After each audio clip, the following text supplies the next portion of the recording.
Good morning. Yesterday we left off with recess until 10 a.m. this morning. We will remain at recess until such time that we have a quorum.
Okay, we're going to go in. Good morning. We are back from recess. Where we left off, there was some issues discussed. So I'm going to begin by just reiterating and going over some of the rules of engagement.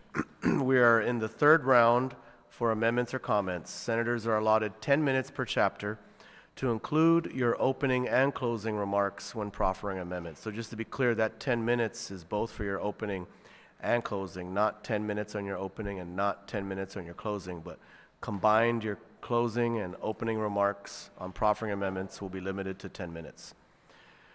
Proposed amendments must be submitted in writing to the clerk via email, 36glsession@gmail.com. Materials for the committee of the whole are in the shared session Google Drive folder labeled 8922 Committee of the Whole. Amendments not submitted in writing to the clerk and uploaded to the Google Drive folder prior to the start of that chapter or section will be called out of order. Only amendments received before the start of that chapter or section will be addressed in the order, page by page. Senators who wish to increase an appropriation to an agency or department must identify the funding source and provide an explanation of the impacts for both the receiving agency and the defunded agency. After amendments or discussion is complete, the chapter will be declared closed. If a request is made to bookmark a part of the bill, the bookmarked section will only be entertained up to the end of that chapter. And again, Senators, it is the responsibility of the requesting senator to ensure the bookmark is addressed. Should the discussion or amendments of that chapter be completed, the bookmark is then retired with or without being addressed by my colleagues. Okay, when we last left off, there was a discussion with regards to an amendment made to an amendment by Senator Joe San Augustine. Senator San Augustine, I will recognize you. Thank you, Mr. Chair. Where we left off yesterday, there was some question asked to clarify the numbers on the budget on Chapter 1. So first of all, I'd like to first withdraw my amendment so I can introduce a new amendment that will answer all the questions that were asked in reference to the numbers. Okay, there's a motion to withdraw Senator San Augustine's amendment. On that motion, the amendment to the amendment, Senator San Augustine's amendment, he's made a motion to withdraw his amendment. Are there any objections to that motion? Seeing no objections, the amendment's been withdrawn. Senator San Augustine, you're recognized. Yes, and then I'm now introducing the amendment to the amendment, and it's found in SB 276 JSSA LP 236, Committee of the Whole, and the dates. And what the amendment clarifies and answers is, number one, on line 3, page 2, the numbers changes. And then line 7, page 2, the general fund revenue changes from 809 to 813. And then the line 11, page 2, the total general fund available for operation would be from to 750 million. Then we move down the line on the amendment, line 26, page 2. We change the total income taxes from 359 million to 363. And then as my colleagues will flip the page, line 8 to page 3, total taxes from 647 million to 650. Then line 20 to page 3, total general fund revenue from 727 to 731. Then line 21 to 22, page 3, wait, I just want to make sure, this is for this? Yes. Okay. The 2% general fund reserve deficit reduction rate we made the adjustment on the numbers is from 14,556,000 to 14,625,242. Line 23 to 24, page 3. Total general fund revenue available for appropriation is from 713 million to 716. Line 16 to 17, page 6. Total general fund revenue is from 713, 716, consistent, still available. Line 21 to page 6, grand total is from 1,022,318,589. It's now 1,025,699,270. And also, I also included the, and request for note to the clerks and legal to, total increase to corporate tax general fund in this amendment is 3,449,675. I also identified where the funding would be going to. Number one, as advocated by Senator Amanda Shelton, increase of cost of living by 200 per retired, which is an additional appropriation of 1,482,200,000. Appropriation as advocated by the Speaker for behavioral, 543,726. Also advocated by the Speaker, appropriation additional of 283,541 to Health Professional Licensing Office to meet their FY23 requests. Also advocated by, the next two is advocated by the Speaker, restore the Department of Land Management budget to FY22 funding level by appropriating an additional 40,197 to match their FY22 appropriation level. Restore the Chamorro Land Trust Commission budget to FY 2022 funding level by appropriating an additional 137,511 to match their FY 22 appropriation level, and advocated by Senator Talina Nelson, appropriating an additional 962,500 to the Guam Academy Charter School Fund for the purpose of increasing per pupil cost by $500. Thank you, Mr. Chair. Thank you, Senator San Augustine. And just to clarify, this amendment also includes to allow legal to make technical corrections and to allow OFB to adjust subtotals and totals to the chapter to reflect this change, correct? That's correct, sir. Okay, on San Augustine's new amendment. Anyone on this new amendment by Senator San Augustine?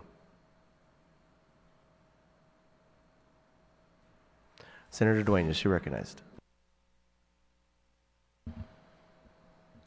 Jesus Vasi, Mr. Chairman. I think in order to preface my reasoning for questioning this amendment, I think it's important to understand what the main amendment is trying to do and what Section 30 funds actually do. Mr. Chairman, Section 30 funds, in my analysis, for the government of Guam are analogous to a savings account. We actually appropriate this money in a fiscal year, and within weeks, as we've appropriated for the next fiscal year, we basically use whatever arrives in about 2 to 3 weeks from now. And what do we normally use these expenditures for? This windfall of cash that comes from the federal government due to our status as an unincorporated territory and our tax status. The remittances of monies that would otherwise be taxes of federal employees, military and the like. What do we normally use these funds for? Generally, we will use them to deal with expenditures from agencies throughout the government that have experienced either shortfalls or have had a reserve placed on them, and so that will allow them to be able to clear the books and be able to have revenue to finish the fiscal year. From time to time, we use that money for outstanding tax refunds and liabilities that the government of Guam has, and really pretty much anything else to attempt to balance the books in the end of a fiscal year. So why did I go through this exercise? To me, Mr. Chairman, if it is the will of this body to find additional resources to fund these outlined programs, I think it's better to stick with the amendment as is. Like I said, I don't know how I feel about that priority as yet. They're really great ideas. But the reason why I think we should stay with the way that the Speaker structured the amendment is, I don't think this body should be raising revenues right now on the issue of we've already adopted very generous increases. It is a $99 million budget above revenue levels that we adopted only one fiscal year ago.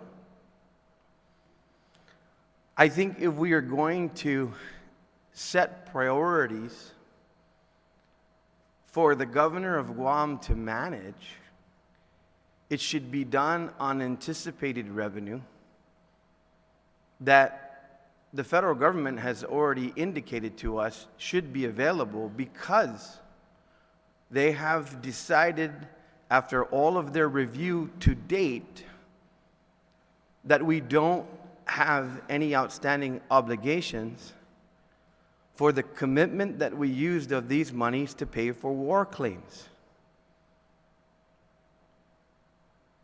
Many of us on this floor have discussed how the noble program that we implemented to take care of those who were fortunate enough through an adjudicated case to receive compensation was something that we were paying ourselves. We were using money from the federal government to pay just payment to our Manumco and war survivors. The federal government has said that program has basically ended for now. Every adjudicated case that they've been able to clear has been paid. I close, and I'm not sure that I'm prepared at this point. I want to hear some more back and forth on this. Not rendering an objection at this point, I may in the future. But the reason why I think that this is the original amendment is the proper way to do this is it will be up to the governor. What is the governor's priority? You know, Mr. Chairman, even if the funds weren't realized, maybe it turns out to be $1 million, $800,000, $5 million. We don't know. But even in that case, Mr. Chairman, if we put this amendment in the Section 30 funds, it means that what is your priority, Governor? Even if it came in spot on to what we identified in the budget, the governor can make the decision. We can pass the amendment as is on the revenues and then go to page 7 and enumerate the priorities. It is basically the equivalent of an authorization, but it would be the equivalent of an authorization on anticipated revenue. It wouldn't become an empty promise in the event that revenues, for some crazy reason, don't track next fiscal year. And when we go back to the proposal under corporate taxes, you can see that there was actually a compromise already in that line item in the budget. You had a proposed OFB $95 million. You had an authorized level in fiscal year 22, and they split the difference and came to $85 million.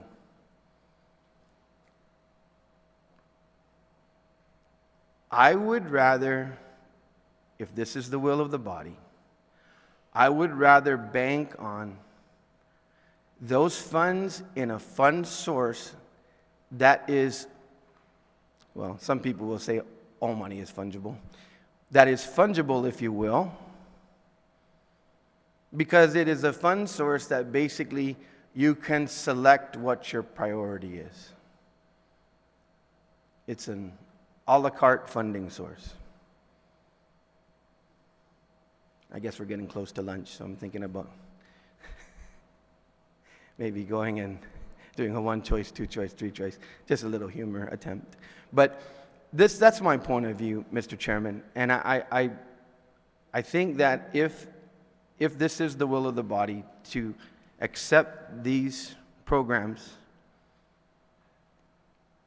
I think the original amendment as proffered is the way to do it, in my humble opinion. And so those are my comments, and I'd like to hear what the body has to say, but I'm inclined to object, but I want to listen to the dialogue. Situs Masi, Mr. Chairman. Thank you, Senator Dueñas. Anyone else on the amendment?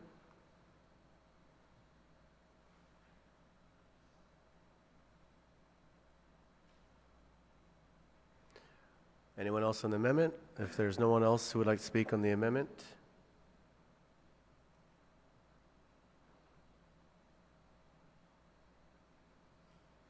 just to clarify, Senator Dueñas, those were comments you were making, not necessarily an objection at this point, correct?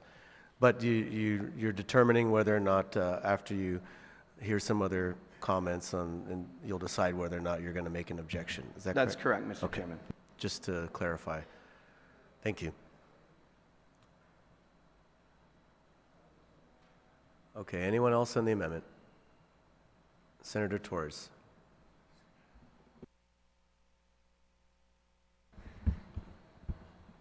Thank you, Mr. Chair.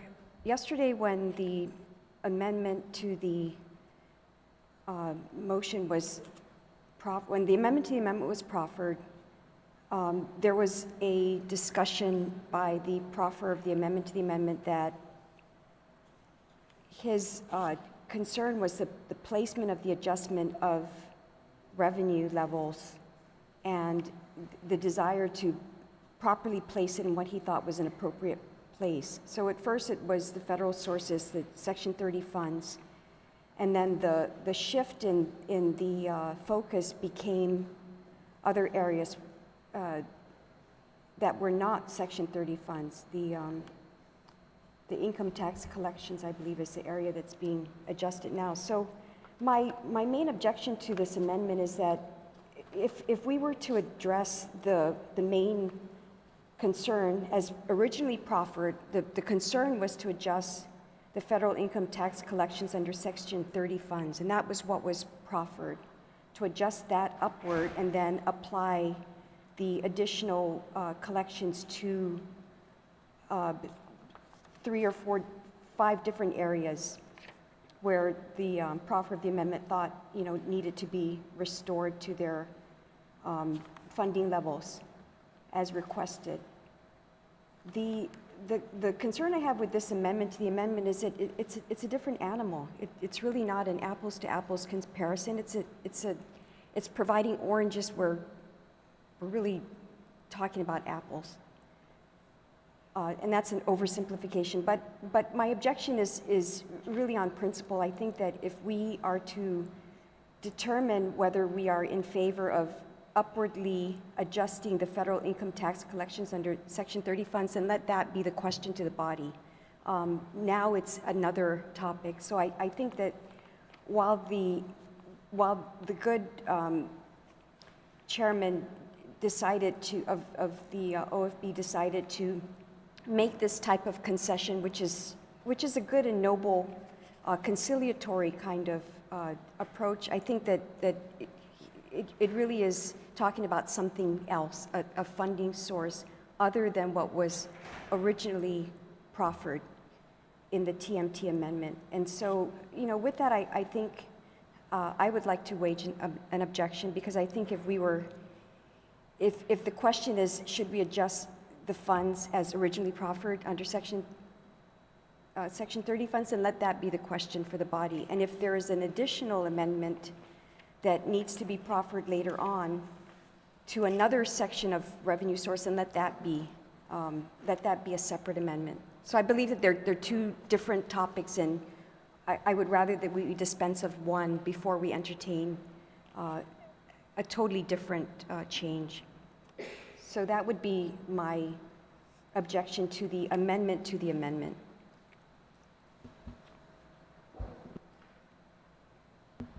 Thank you, Senator Torres.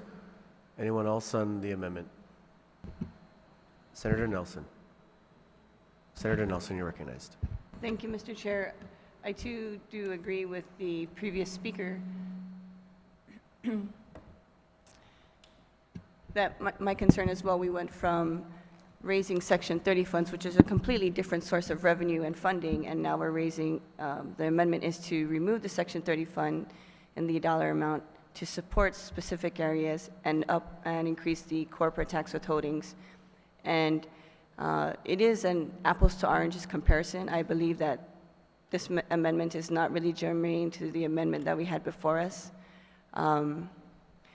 Secondly, we haven't really had a clear explanation on how we came to that dollar amount, how we could just arbitrarily increase $4 million in corporate tax withholdings. And so until we had that discussion from the experts, then I would object to this amendment. Thank you, Senator Nelson. Anyone else on the amendment? Madam Speaker, you're recognized. Thank you, Mr. Chair.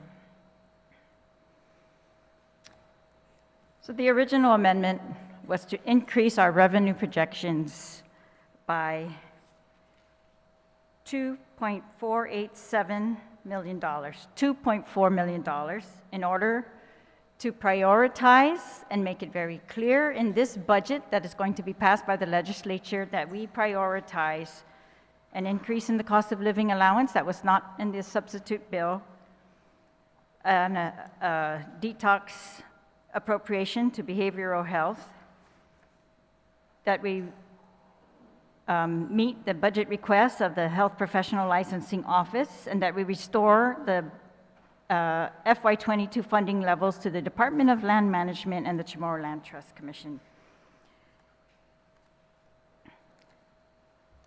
In order to do that, we propose to increase Section 30 funds, and we outlined all the reasons given to us by BBMR, the governor's letter, OFB, past history of collections of Section 30, and why it would be reasonable for us to take that risk while we are making projections to increase Section 30.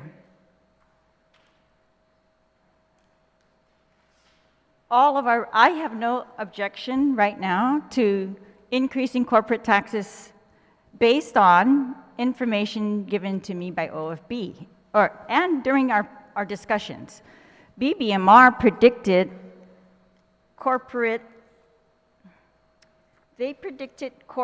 well, maybe I'm just going to ask the OFB chair if he could tell us that BBMR's prediction for corporate taxes versus OFB's substitute bill prediction for corporate taxes.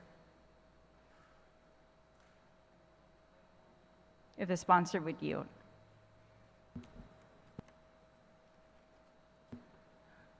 Senator San Augustine, do you yield to the question? Yes, I do. For my colleagues, during the panel discussion, BBMR identified approximately about $95 million for corporate tax. And the Office of Finance Budget, the substitute bill that we submitted, was the conservative approach to make it 85. That being said, that's a viable source. I understand how we're saying, but I'll speak later on the other issues that are made by colleagues. Thank you, Mr. Chair. All right, so thank you to the sponsor for yielding to the question. So currently we are predicting, the legislature is predicting in the substitute budget bill to collect $85 million in corporate taxes. BBMR has said we should predict $95 million in corporate taxes. That's what they are predicting. So this amendment, the amendment to my amendment raises it from a prediction of 85 to 89, which is about $4 million more than OFB's original projection, but still far less than BBMR's projection, which to me makes it reasonable because we know that all of these revenue projections, these are projections. We are anticipating revenue. There's no money in any bank for any of these revenues, for any of them. And of course, when we make predictions for revenues, we take a little risk sometimes. We try to be very conservative sometimes, and I think this approach is still actually very conservative because we're not even going up as high as BBMR says we can. We're staying very conservative, but we're raising it up a little in order to fund priorities. and to make sure that they are listed in the budget as priorities, not contingent on some other thing happening. And as we have in the past, their predictions have sometimes been wrong. In fact, they've been wrong for 3 years, right? We've been wrong. We've been under-predicting general fund revenues for at least 3 years. I've been here for 6. I think for each of those, we've predicted too little general funds, or less general funds than we receive. So we've under-predicted that, and we've over-predicted the special funds, right? For various reasons, the special fund revenue was not coming in as predicted. So, of course, there were risks involved. We were not perfect. BBMR was definitely not perfect. OFB is not perfect, but we're trying to do what's reasonable. So for me, if I can have a reasonable basis to make this adjustment, then I say we should do that and not hesitate to do that, because if we don't do that, we put what we are trying to do, we put it off. We put it off for some other decision maker. We put it off for some other priority maker, where we are the budget priority decision makers. And that's what we're trying to do by this, is to show we're predicting this revenue. We want it to cover these things as a priority.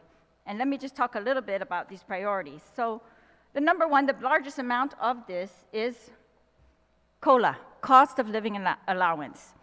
Cost of living allowance in other places is predicted annually. I'm saying other places across the nation, predicted annually. The federal government adjusts Social Security annually based on their cost of living. Recently, their adjustment was huge, 5.9% for 2021. That was the biggest jump, they said, since like 1983, where since 1983, they've been having adjustments of like 1%, 1%. But this one was 5.9% in 2021. This is because the cost of living has significantly increased. And we see this today. We've said it over and over when we were trying to give rebates on utilities for power payments, when we're trying to relieve the consumers on the gas prices, in all of our efforts. And so I think this is very consistent and necessary, in fact, because we're only, we're trying to fund this COLA $1.4 million. Some of the retirees are insulted, and they think $200 is nothing compared to the actual cost of living that they've seen in the last 7 years. So that hasn't been adjusted in 7 years. So according to the substitute bill, it is predicting that 7,411 retirees will receive this COLA in the amount of $2,000, according to the substitute bill. My amendment was to make sure that they would receive $2,200 instead of $2,000 only. According to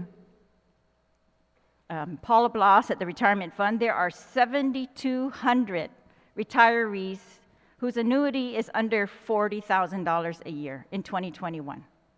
I think that's significant.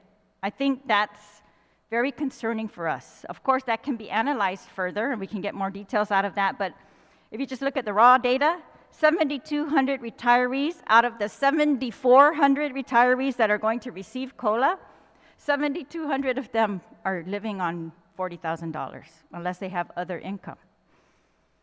So the cost of living is to adjust, and I think adjusting retirees under these conditions is very reasonable, and as I said, necessary.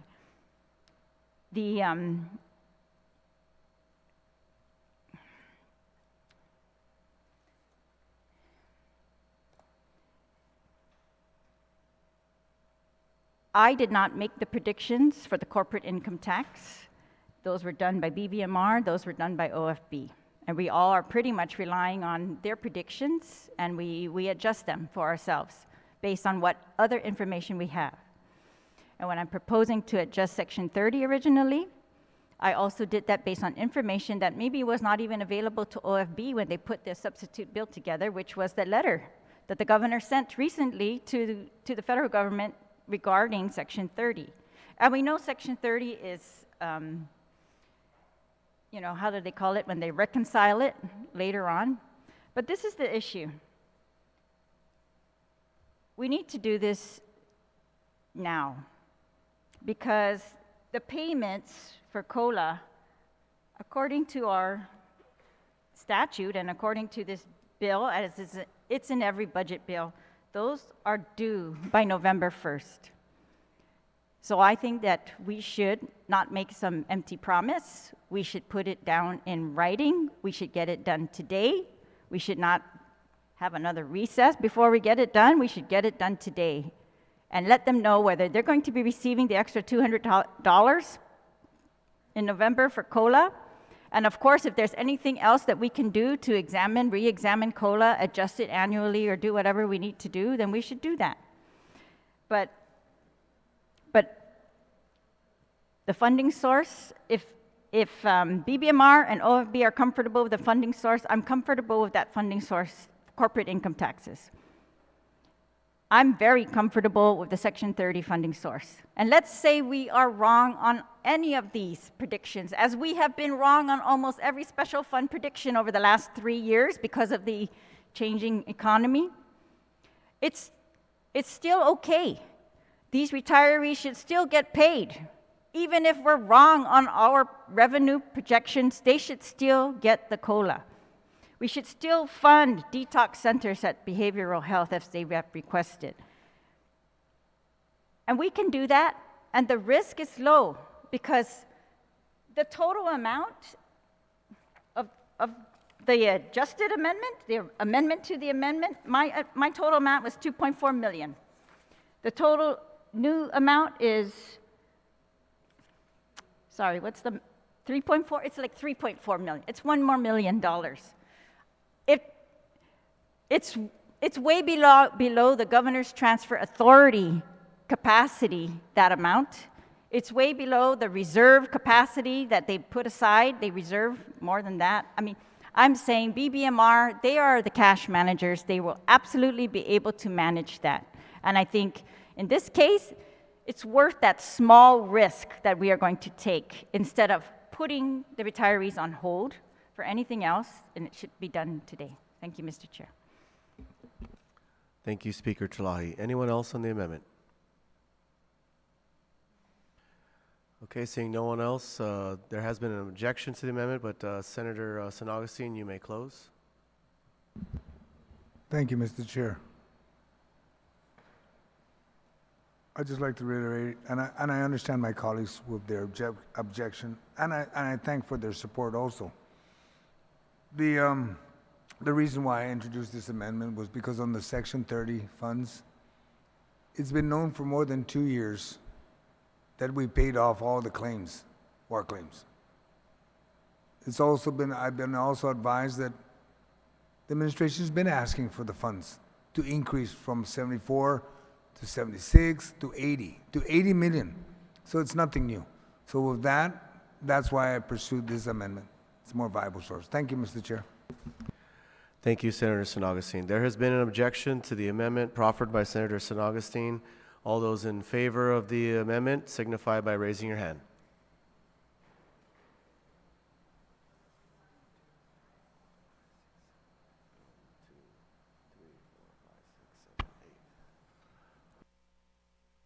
Motion carries.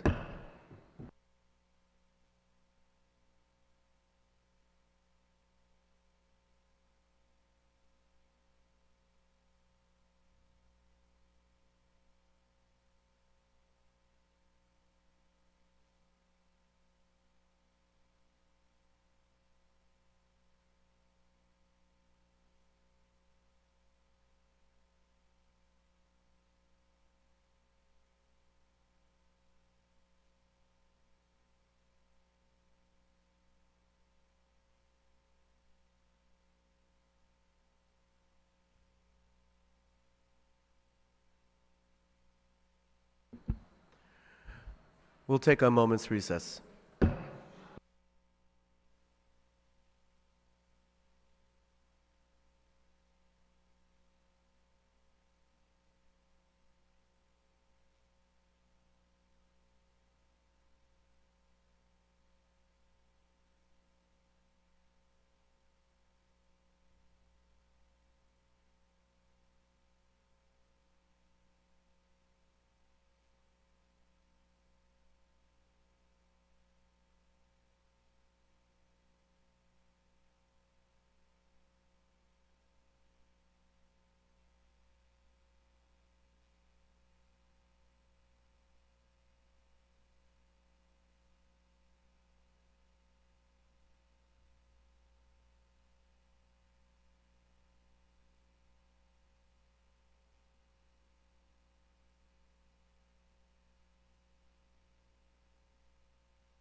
Okay, we're back from recess. Where we left off was there was an amendment to the amendment, so now I'll recognize the speaker, who is the proffer of the original amendment, now to close on the... Mr. Chair, men- Mr. Chair, I haven't had an opportunity to speak on the main amendment.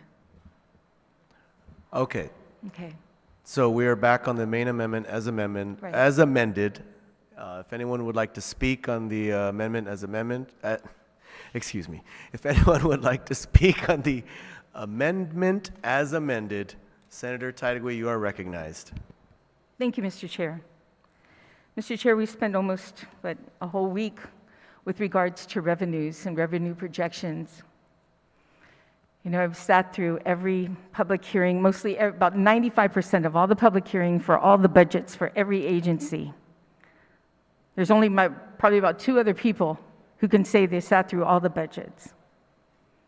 Trying to be conservative regardless, we have to remember that the revenues that were brought in FY22 with this $99 million excess, a lot of it was based on income coming in from the PUA, people paying their taxes. A lot of it came in from federal funds that were distributed. A lot of it came in from ARP funding that raised the revenues.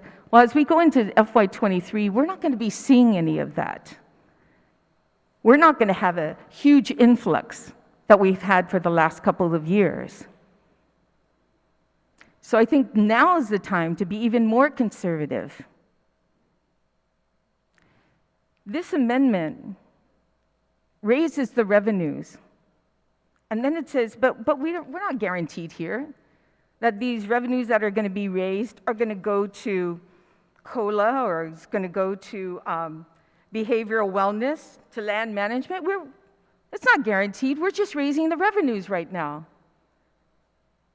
You know, I wasn't in the meeting amongst several people here that says, okay, we're going to raise it and we're going to pay for this, we're going to pay for that. I wasn't involved. I didn't know that. Am I going to be trusting of this body that this raising of revenue is going to cover these areas?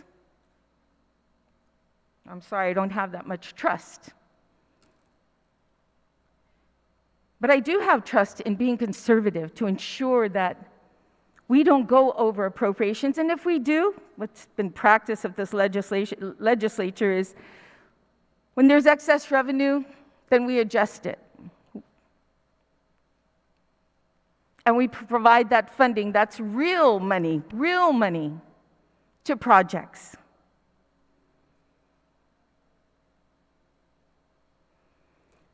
You know, it's a shame too that here we are spending excess revenue and FY22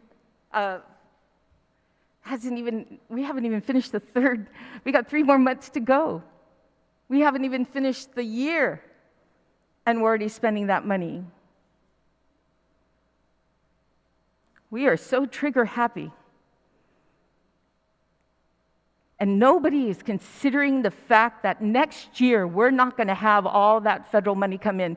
Even Revenue Taxes told us they cannot determine the taxes that they will receive by military contracts because they don't know when they will be paid, what year. If they have a contract for 10 years, they don't know when any kind of revenue or BPT is going to be paid for that year because they don't know when they'll get paid. And that's when we have to sit back and wait till real money comes into this government before we start spending it. Millions of people in the U.S. have tons of credit card debt because they're spending money they don't have. They use that credit card and go out and spend. And then they get themselves in trouble. It's important that the people of Guam realize that their hard-earned tax-paying money that pays for this government and the services that it provides are spent correctly.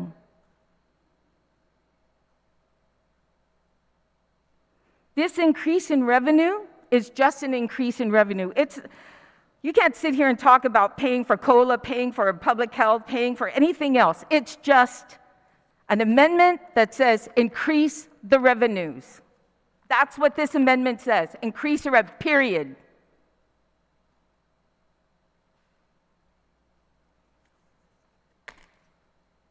It's hard enough to swallow that this budget increased $103 million more than FY22. When we passed the FY22 budget, it was $706 million. Now we are increasing it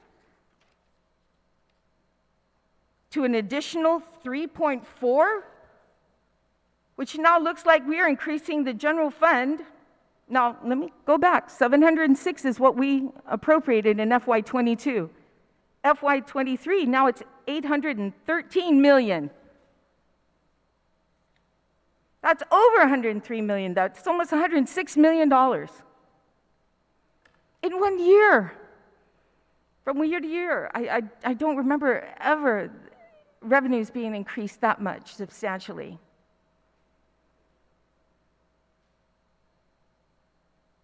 And I'm not going to stand here and allow any kind of increase in revenue to happen. I think we need to pull within the budget bill and find the money there. If we're going to have any type of change, we're going to have to live within our means. I mean, it's like I said, it's hard enough to stomach $803 million. So I object to this amendment. Thank you, Mr. Chair. Thank you, Senator Taitigui. Anyone else on the amendment? Senator Brown, you're recognized. Amendment as amended. Thank you very much, Excuse Mr. me, Chairman. yes. This is on the amendment as amended. So it is Speaker Terlahi's amendment as amended. Thank you for the clarification. I concur with the previous speaker, and I understand the desire to want to cover anything and everything that we can. I mean, we're a couple of months away from an election. Why not, right? Let's throw it all in the basket.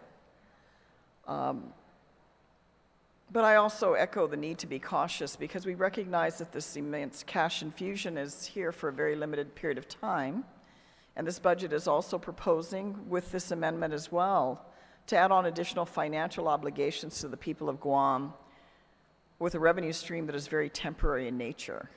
I mean, last week we found out that we have 100+ community service workers, those that are in the villages that I'm sure are challenged with the day-to-day realities of addressing the work and concerns within the villages, and most direct way, facilitating and helping out our people in our community. And we found out as a result of that we can't even fund their positions directly as we should as a legislature.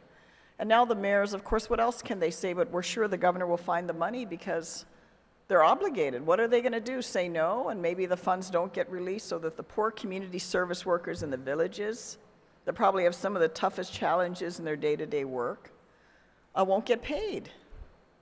And so we're turning a blind eye to that, but we're wanting to fund and add on other things that I'm sure we can all argue are very important and needed, and there's no argument there. But the ability to fund that, it kind of makes me wonder what kind of budget we're putting together when at one end we're going to rely on the governor as a transfer authority, at the other end we'll just keep raising the revenue, be it Section 30 or whatever else we want, and raise it as high, as Buzz Lightyear says, to infinity and beyond, because we just want to add on more things that maybe we just can't afford. And what we're going to do it this year, we're going to cover it, and the next year when they're dependent on it, we're not going to cover it, or the year after, when they need it, we're not going to be able to cover it, and then we're going to have to go back and cut these funds again and again and again. And there's not many members of this legislature, maybe Senator Tina knows what it feels like to do this. There's years we've had to do the budget 3 or 4 times to get through the fiscal year. But colleagues, I think there has to be a little sense of caution, or take something else out of the budget.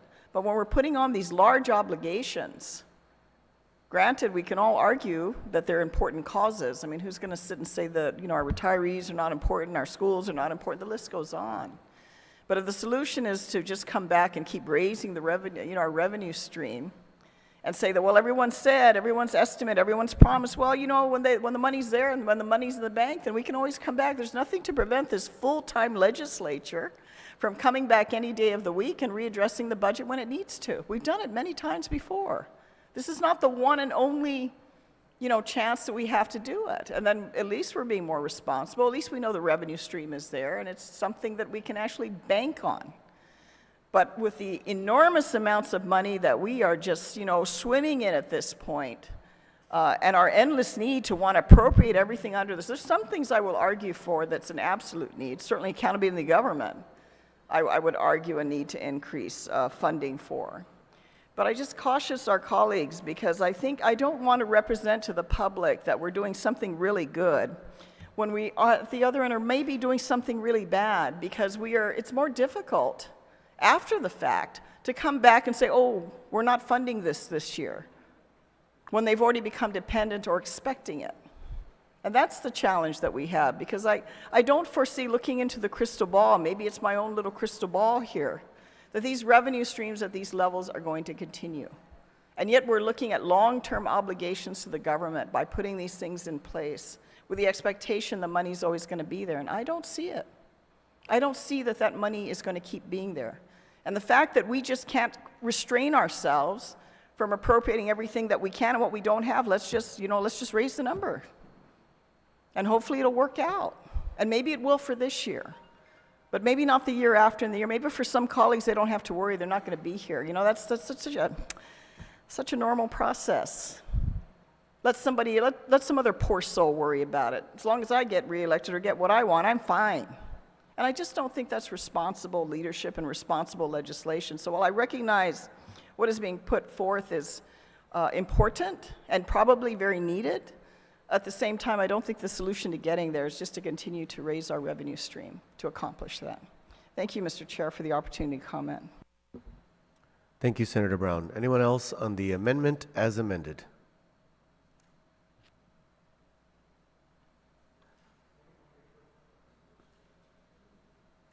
Senator Nelson, you're recognized.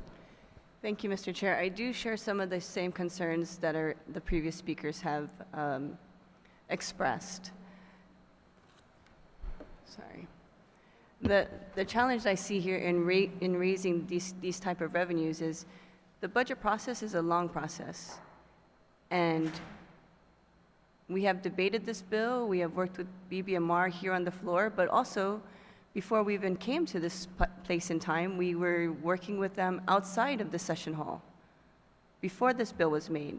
So the big question is, we're looking to fund all of these things by raising the revenue. Well, why didn't we just fund it up front?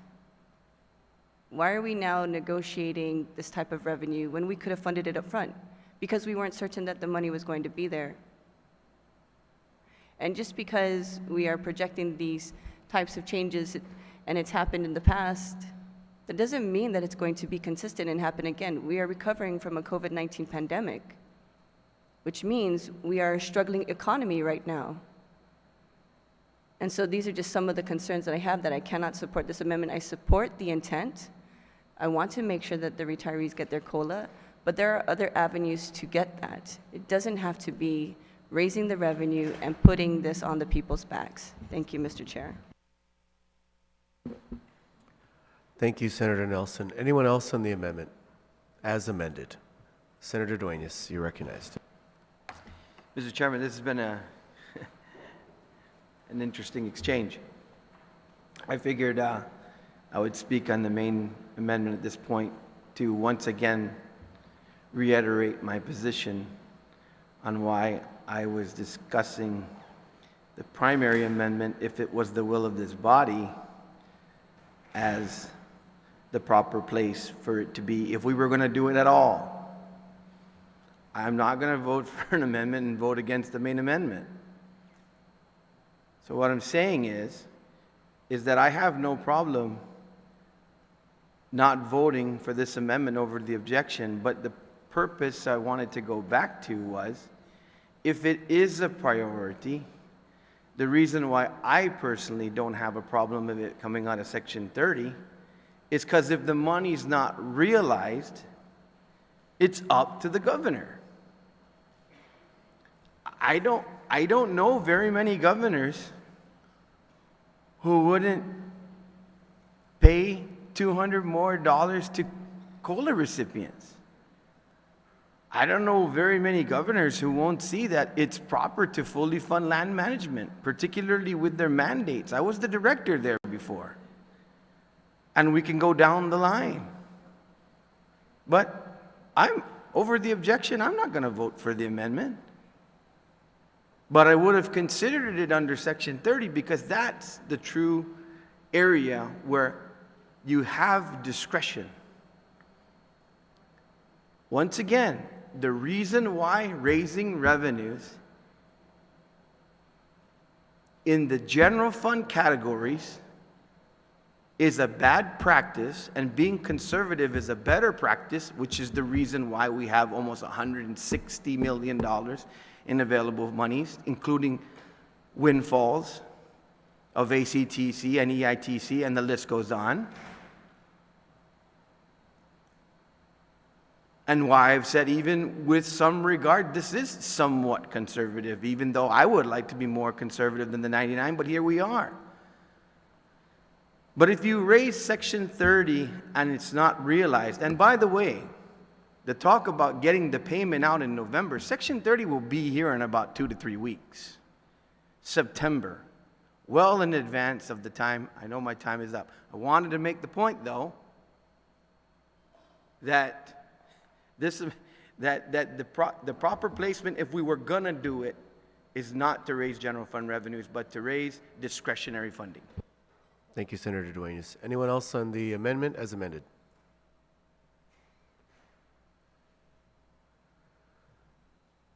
Right, if there's no one else on the amendment as amended, Vice Speaker, you're recognized. Thank you, Mr. Chair, and good morning. And as I listen intently to the debates in the efforts of increasing the projections and looking what this increase is going to do, I want to say I was sitting here, Mr. Chair, for literally sitting in this August body, I guess, when it comes to budget, for literally 8 terms and literally almost 18 different budgets, because there was a term where we literally had a rollover and then we had to redo the budget. And I just want to say that when we look at the government having to support the basic needs to our community as it relates to health, education, safety, and literally just taking care of our people, Mr. Chair, sometimes we literally have to give something to get back a lot, but more importantly, to provide for the services. And as I struggle with looking at this, and as I struggle at what has been provided to us from the projections from the executive branch and what the legislative branch has talked about, and I want to share again that I said in all the terms that I've been a senator, and my 11th time running now, this legislature was literally giving more to our people. More importantly, it was also noted that the projections in the past, at least with the past several budget cycles, that the projections exceeded what we proposed. So when the amendment came to play, and I'm looking at what it needs to provide for, my heart tells me, Mr. Chair, that I have to at least consider and take that risk. Take that risk to support the Oversight Chair and the OFB Committee, that there is this, working with the numbers